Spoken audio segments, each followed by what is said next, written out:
Can you imagine the day that I pick up my new tool bag? This happens. The bag splits right at the side. So I've had a number of tool bags in the past.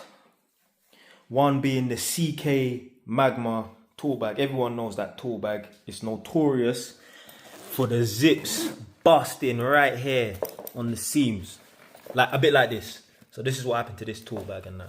Maybe other tool bags are notorious for that as well, but that CK Magma bag, it's like a dark grey and it's got red on the inside. You know what I'm talking about if you're an electrician watching this right now. That tool bag there is notorious for the zips bursting. So yeah, what I'm going to do is I'm going to show you what I've got in my tool bag. So I've just emptied out my bag. So I'm going to do a quick inventory check on what tools and equipment I carry. First and foremost, most importantly, gloves. I don't work without gloves. No way, Jose.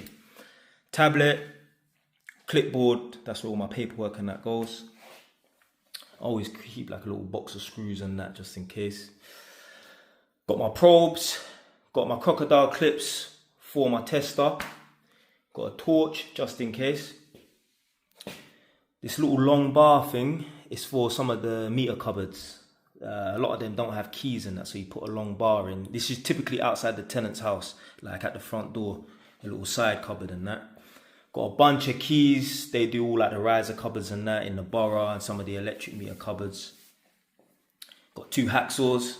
This year, I mean, we're in July, I've probably used them once, if that. Got a blunt spare terminal screwdriver. I didn't even know that was in my bag, that was just lying in there. But yeah, this is the terminal screwdriver that I use, this one here. Got a big flathead and a big Phillips screwdriver. Got a little stumpy screwdriver because sometimes, I mean, just imagine using this in a tight space. Got another stumpy positive screwdriver. Got a 3/5 tap. So sometimes obviously the lugs in the metal back boxes, you know, they've gone a bit blunt and that, so I have to re-tap it, re-thread it and that. Bunch of pens. I mean, it looks like a lot and it is quite a few pens and that, but they'll be gone within a couple of days anyway. I'll just always losing them.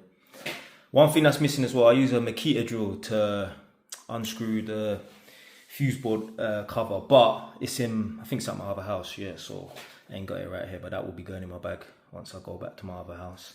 Long nose pliers, essential, yeah.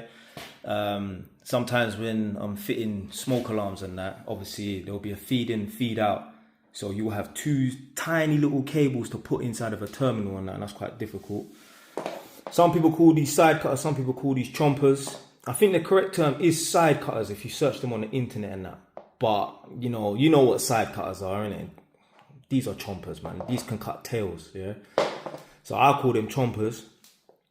And obviously just a standard cheap £2 pliers.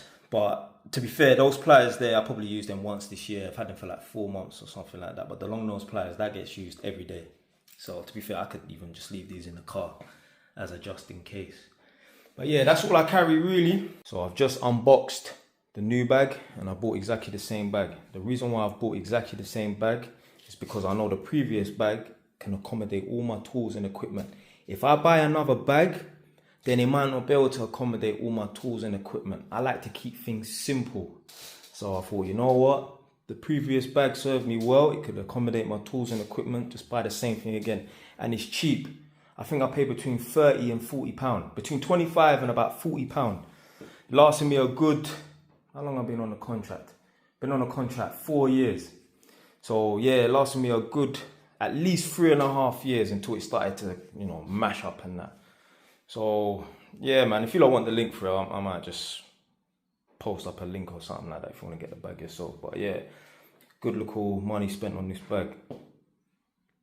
And oh yeah, one thing I'm not doing, I'm not putting my screwdrivers in this way. Yeah, I'm putting all the screwdrivers in this way. Because with this bag here, man used to have the screwdrivers in the bag and I used to walk down the street and yo, the screwdriver used to poke at the bottom and that, yeah?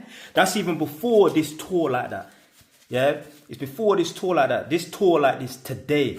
But before, man would walk down the road And like, I'm like, right, man's juking myself in my knee and that, and in my thigh and that. I'm like, bro, what's seeing the screwdriver poking out the bottom. So what happened was just over time and that, keep putting the screwdriver in, dipping the screwdriver in, you know, tearing a hole in the bottom and that. So now I'm putting these screwdrivers in this way. Now it's not gonna really be too ideal because look how long that screwdriver is. But I've got shorter positive screwdrivers, and what I might just do is just swap this out, put this in my car. And because I drive around with spare screwdrivers anyway, I'll just get a standard size screwdriver. So standard size screwdriver like this, but obviously a posi or positive one. Yeah, because that's a bit too big. But yeah, I'm not putting the screwdrivers in this way. No way, because they're going to end up damaging the bag.